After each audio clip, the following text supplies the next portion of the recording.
Hi Pokefans, welcome back to my Violet Nuzlocke challenge, part 12. Last episode we finally defeated the last fighting crew and we have almost completed all the storylines. This episode I'll be going ahead and challenging Erwin. Apparently, if you remember, the storyline goes something like this. After defeating the 5th Titan, we were requested to go back to Pokepath and the lighthouse over there. Apparently there is a lab there where we have to kind of go ahead and talk to Professor Toro with. That's where we are gonna go today. Also, right here I was just trying to actually find a Mimikyu, but unfortunately I think I ran too fast because Mimikyu just disappeared. I wasn't really able to find it. So I guess we are gonna be challenging the Elite Four with just the Pokemons I have for now. Alright, let me make my way to the Pokepath Lighthouse and we're gonna go from there. Once you come near this door right here, you do have a new cutscene. It's a cutscene where we are gonna be talking with Professor Toro, where he actually requests us to come to Area 0. This is very important for us because once we complete the remaining storylines, that is gonna be our 4th and final one. I'm not really sure if I'll take the storyline up in the Nuzlocke challenge, but for now we can go through this cutscene very quickly and I guess go outside to actually challenge Erwin right here. As far as I remember, the only time we actually challenged Erwin was at the beginning of the game, and at that point of time he just had a Squawet at level 5. So I'm really excited to go ahead and challenge him once more. This time he'll have Pokemons around level 62 or level 60 to 62. So definitely he is pretty powerful. I've also gone ahead and trained my team up to level 62 as well.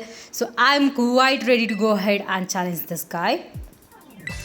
Okay, there we go. He is gonna wait for us outside and all we have to do is make our way outside as well. I've gone ahead and healed up my team members and here they are. As far as the battle with Erwin goes, he's definitely gonna be pretty strong. So I do want to make sure I don't lose any of my team members. In this case, just to be safe, I'll keep Hexerus up in front. Moving outside, we also have another small cutscene with Erwin once again. I guess he's just gonna discuss about how well Mabustiff is and how he's gonna be using it in his challenge as well. So I'll quickly go ahead and skip that directly to his battle. Here he is, and this time he's actually gonna have 6 Pokemons in his team.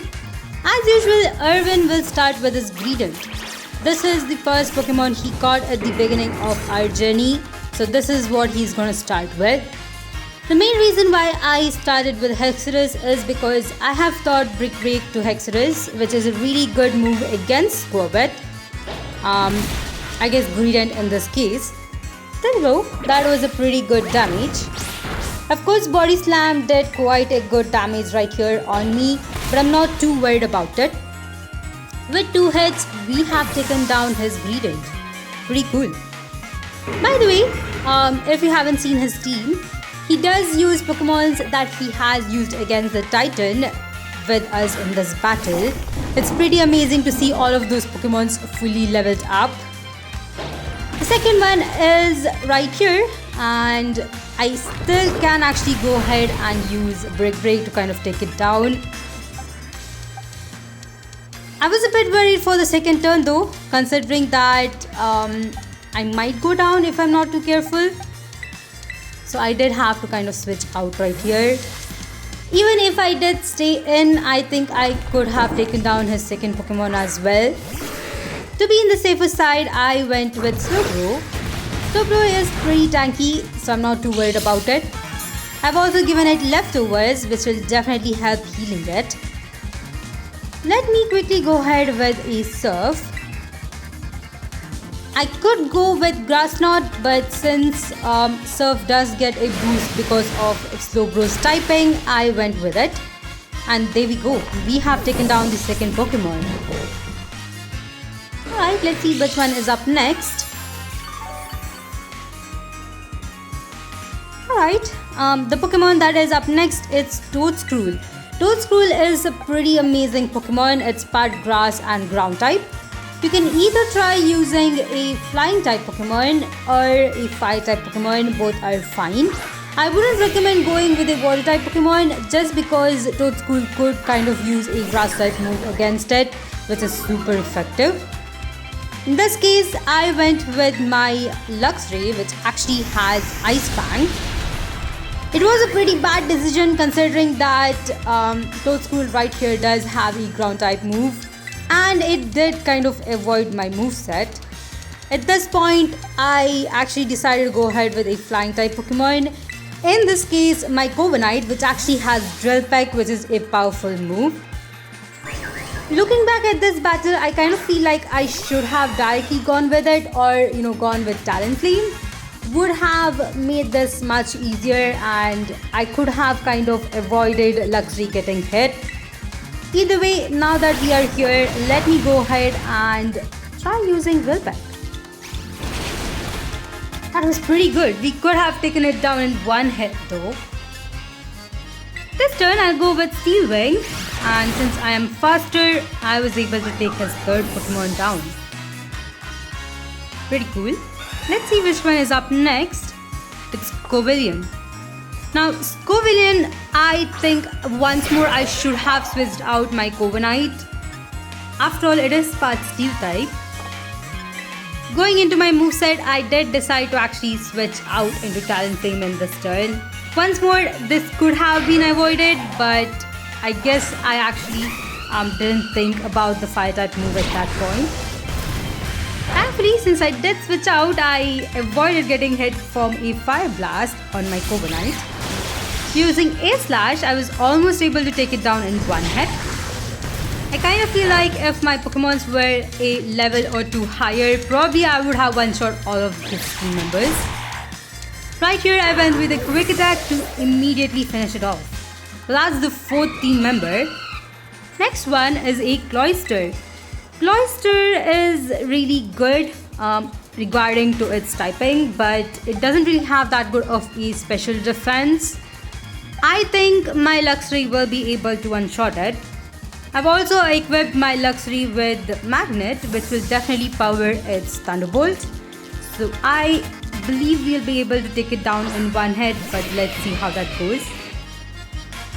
Now this is very risky considering, as you can see, my Luxray is actually less than half health.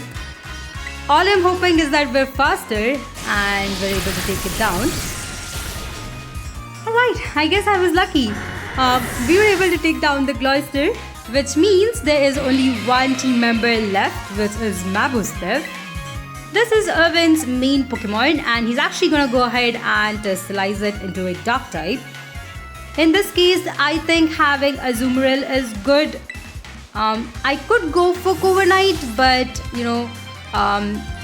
Mabosstiff also has a Fire type move, so I wouldn't recommend switching into a fighting type for this one. But switching into a Fairy type though will definitely be very helpful. In my case, I'm gonna terrestrialize my Azumarill and gonna go ahead with Terra Blast. By the way, Terra Blast is an amazing TM. I really like it. It's quite powerful and definitely helps you when you terrestrialize your team member.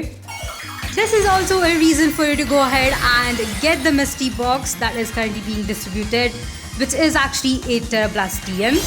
I've already made a video on this sharing the mystery code, so go ahead and get this one if you haven't. I'm gonna add the link for that video right here so you guys can check it out as well. Anyway, as you can see, I have terrestrialized my Azumarill.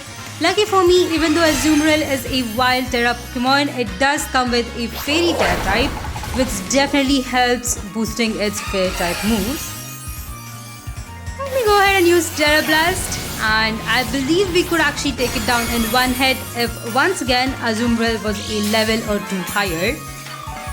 This is pretty fine since I'm not really taking that much of a damage against me. Let me go with another Terra Blast. Alright, I guess for some reason Mabosstiff right there went for Fire Fang, which is definitely not effective. Either way, we were able to take down his membership in 2 hits. Really nice. I think this battle went way better than I thought it would, and I'm definitely happy about it. My team members are leveling up and they are at level 63 right now. We also have a couple different battles that are gonna come up, especially with Directic level as well as Penny. But I think that's for another video. For this one, it's just gonna be Irwin and completing the storyline for him. Now that we have defeated him, he actually suggests that we come with someone with a champion rank skill or someone that's very good with tech. We can definitely recommend him both Penny or Nemona right here. But until we complete all the storyline, nothing's gonna happen about it. There we go. We have completed the Path of Legends storyline. Pretty amazing. This is definitely one of my favorite storyline out of the 3, and I'm so happy that I was able to complete it. In the next episode, we'll go ahead and challenge Directic level as well as Penny, try to complete their Starfall Street storyline. Then we could probably go ahead and tackle the champion assessment. I hope you guys enjoyed this video, and if you did, please like and subscribe to my channel. If you'd like to support me in a personal way, please check out the links in my description, and I'll see you guys in the next one.